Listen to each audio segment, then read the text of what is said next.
আমার কাছে ওষুধ খাইয়ে কতদিনে ভালো হয়েছেন? এটা 1 মাসে আমি রেজাল্ট পেয়ে গেছি। 1 মাস ওষুধ খাইয়ে আল্লাহর রহমতে ভালো হয়ে গেছে। আসসালামু আলাইকুম ওয়া রাহমাতুল্লাহি ওয়া বারাকাতুহু। সম্মানিত দেশবাসী, আমি cancer specialist doctor SM. Sarwar. আপনারা জানেন যে সারা ওয়ার্ল্ডের ডাক্তারদের বক্তব্য ক্যান্সার হলো নো আনসার। ক্যান্সার হলে আমরা সাময়িকভাবে চিকিৎসা দিয়ে থাকি, একসময় ক্যান্সারের মৃত্যু হয়, এটাই মেনে নিতে হয়। এমনই একজন ক্যান্সার রোগী মিত্র যে মানুষ আপনাদের সাথে পরিচয় করে দিচ্ছি, যিনি বাংলাদেশে কিভাবে চিকিৎসা করেছেন, ইন্ডিয়াতে কিভাবে চিকিৎসা করেছেন, ওনার শারীরিক অবস্থা কিভাবে ছিল, এখন উনি কিভাবে সেই ক্যান্সার থেকে বিজয় লাভ করছেন, আমরা সেই ব্যক্তির সাথে আপনাদেরকে পরিচয়টা তুলে ধরছি। বিশেষ করে ভাইজান, আপনার নাম? রঞ্জিত বড়ুয়া। আপনার এই কি যেটা হলো পিতার নাম? ভবেশ বড়ুয়া। আপনার মায়ের নাম? মকল বড়ুয়া। আপনার গ্রাম? গ্রাম হলো দমদমা, মিরেশ্বর থানা, পোস্ট অফিস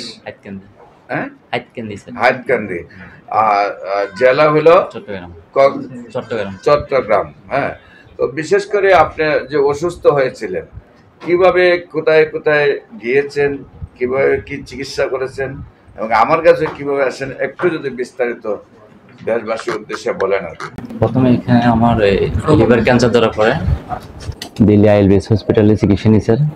তো এখানে দিল্লি আইএলবিএস হসপিটাল, তারপর ওনারা একটা অপারেশন করছিল। অপারেশন করার পরে এটা কিছুদিন পরে এটা আবার সাইড এফেক্ট শুরু হয়েছে। অপারেশন করার পরে আবার সাইড এফেক্ট শুরু হয়েছে। হ্যাঁ, ক্যান্সারটা পুরো শরীরে আবার ছড়িয়ে যাচ্ছিল। বলছে ক্যান্সারটা শরীরে ছড়িয়ে যাচ্ছিল। তো তখন তারা সিদ্ধান্ত নিয়েছে থেরাপি দেওয়ার জন্য, 21 দিন পর পর অথবা লিভার ট্রান্সপ্লান্টটা করার জন্য। তো এখন এটা তো অনেক ব্যয়বহুল স্যার, আমি তো এই পর্যন্ত অনেক টাকা চলে গেছে। থেরাপি এবং আপনার লিভার ট্রান্সফার চাইছে, সেখানে খরচ কত চাইছে তারা? এটা স্যার বাংলাদেশি টাকা প্রায় 70-80 লক্ষ টাকা, প্রায় 70 থেকে 80 লক্ষ টাকা তারা চাইছে খরচটা। আর এর আগে আপনার কত খরচ হয়েছে? এভারেজে প্রায় 30 লক্ষ টাকা মতো চলে গেছে। প্রায় 23 লক্ষ টাকা খরচ হওয়ার পরে বলছে যে আবার লিভার ট্রান্সফার করতে আর প্রায় 70 লাখ টাকা দরকার। তারপরে আপনার শারীরিক অবস্থা কেমন হলো? তখন শারীরিক অবস্থা, আমি চলে আসছিলাম ওখান থেকে। আসার পরে এখানে কিছুদিন থাকার পরে অবস্থাটা একদম অবনতি হয়ে গেল। মানে ওই দেশে আসার পরে অবস্থা, শারীরিক অবস্থা একবার অবনতি হয়ে গেল। কি হয়েছিল?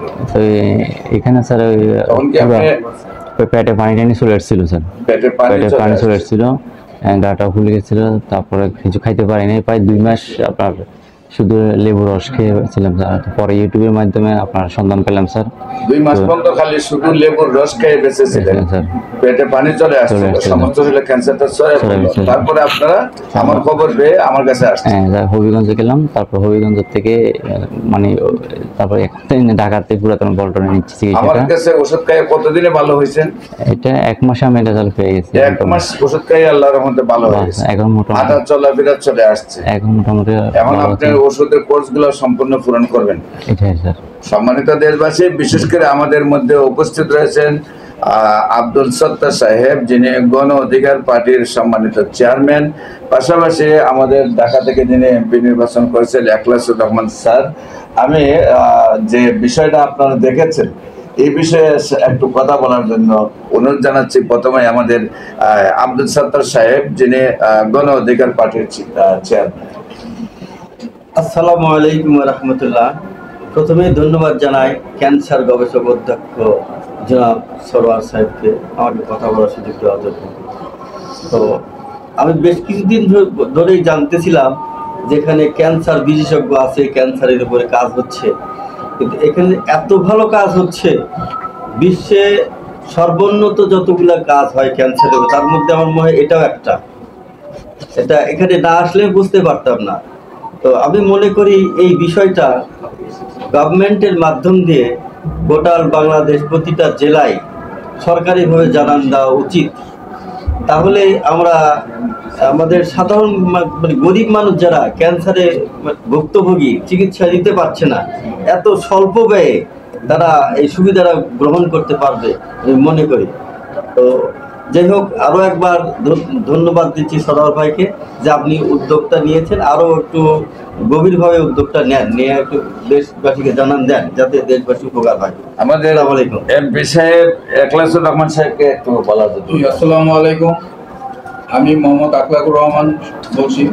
আমাদের ক্যান্সার গবেষক অধ্যক্ষ ডাক্তার SM সরোয়ার, উনি একজন সত্যিকার অর্থে পৃথিবীর মধ্যে শ্রেষ্ঠ ডাক্তার আমার হিসেবে। আমি অনেক দেশে ঘুরেছি, দেখেছি, বাট ক্যান্সারের কোনো সমাধান কেউ আজ পর্যন্ত দিতে পারেনি। একমাত্র ওনার কাছে এসে সবাই সুস্থ হয়ে যায়, এরকম হাজার হাজার রোগীর প্রমাণ ওনার কাছে আছে। এখন যিনি আমার সামনে আছেন, ওনার বিষয়গুলো শোনার পরে, এত চিকিৎসা এত কিছু করার পরে উনি যখন সুস্থ, ক্যান্সারের শেষ চিকিৎসা হলো মৃত্যুর দিকে ধাবিত হওয়া, সেই পর্যায় থেকে উনি ফিরে এসেছেন। আমি এই জন্য উদ্যত আহ্বান জানাবো দেশবাসীর কাছে, আপনারা সবাই ওনার শরণাপন্ন হয়ে ভালো সুচিকিৎসায় আপনাদের জীবনটাকে একটা অবস্থানে আসার একটা সুযোগ রয়েছে ওনার মাধ্যমে। কারণ জীবন কিন্তু একবার মারা গেলে সে আর পৃথিবীতে ফিরে আসে না। যার কারণে এখানে যেহেতু স্বল্প টাকার ভিতরে উনি চিকিৎসা দিচ্ছেন এবং ভালো হচ্ছেন এবং হাজার হাজার নজির আছে, আমি এই আহ্বান করবো সবার কাছে, দেশবাসীর কাছে, যে আপনারা ওনার সাথে যোগাযোগ করুন, ওনার চিকিৎসা নিয়ে সুস্থ থাকুন। আসসালামু আলাইকুম। সম্মানিত দেশবাসী, উনি বিশেষ করে 27 লক্ষ টাকার মতো শেষ করেছেন। প্রায় আরো 70 লক্ষ টাকা খরচ করার জন্য ফ্যামিলি প্রিপারেশন নিয়েছিল। সেই অবস্থায় আমি পাওয়াতে আল্লাহর অশেষ রহমতে ওনার চিকিৎসায় যতটুকু সুস্থ হয়েছেন। আপনারা দেশবাসী দোয়া করবেন, উনি যেন আপনাদের সবাই দোয়ায়, চিকিৎসাটা বড় কথা নয়, আল্লাহ যদি সহযোগিতা না করে আমার গুল্লা পৃথিবীর সব ডাক্তার গুল্লা সে ওনার ভিতরে প্রবেশ করিলে হবে না, আমি বিশ্বাস করি। আপনারা সবাই দোয়া করবেন, আপনাদের দোয়ায় যেন উনি আজীবন সুস্থ থাকেন। সবাই কাছে বিদায় নিচ্ছে। আসসালামু আলাইকুম ওয়া রাহমাতুল্লাহি।